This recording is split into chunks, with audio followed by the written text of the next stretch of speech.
நான் உங்கள் ஜேஆர். ஒரு சீட்டிங் காங்கிரஸ் எம்எல்ஏ தன் கட்சியிலிருந்து விலகி நேர் எதிர்கட்சியான பிஜேபிக்கு போய் ஐக்கியமாயிட்டாங்க. மக்களுக்கு என்ன ஒரு டவுட்டுன்னா, அவங்க 37 வருஷமா காங்கிரஸ்ல இருந்து காங்கிரஸோட சித்தாந்தங்கள் எல்லாம் பேசிட்டு இப்போ அதுக்கு நேர் எதிர்கட்சியான பிஜேபியில் போயிட்டு சேர்ந்துருக்காங்க.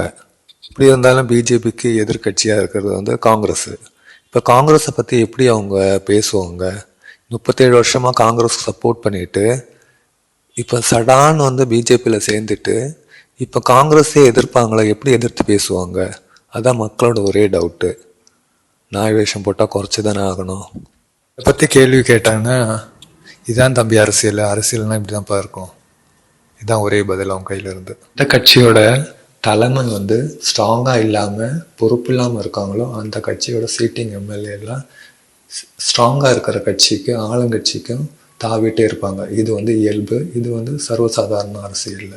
இதை பற்றி தான் நம்ம முன்னாடி வீடியோவிலே சொல்லியிருந்தோம். காங்கிரஸ்க்கு ஒரு சரியான தலைமை இல்லைன்னு.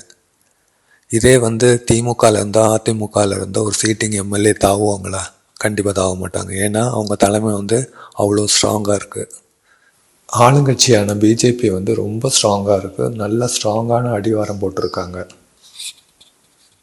அதே போல் காங்கிரஸும் நல்லா ஸ்ட்ராங்காக வளரணும், ஸ்ட்ராங்கான அஸ்திவாரம் போடணும். அப்போ தான் இந்தியா சீக்கிரமாக ஒரு வல்லரசு நாடாகும். ஒரு நாட்டுக்கு திறமையான ஆளுங்கட்சியும் நல்ல வலிமையான எதிர்கட்சியும் இருந்துச்சுன்னா அந்த நாடு எவ்வளோ ஸ்ட்ராங்காக இருக்கும் பாருங்கள், எவ்வளோ சீக்கிரம் முன்னேறும் பாருங்கள் எல்லா துறையிலும். அது நம்ம இந்தியாவாக இருக்கணும்னு நான் ஆசைப்படுறோம்.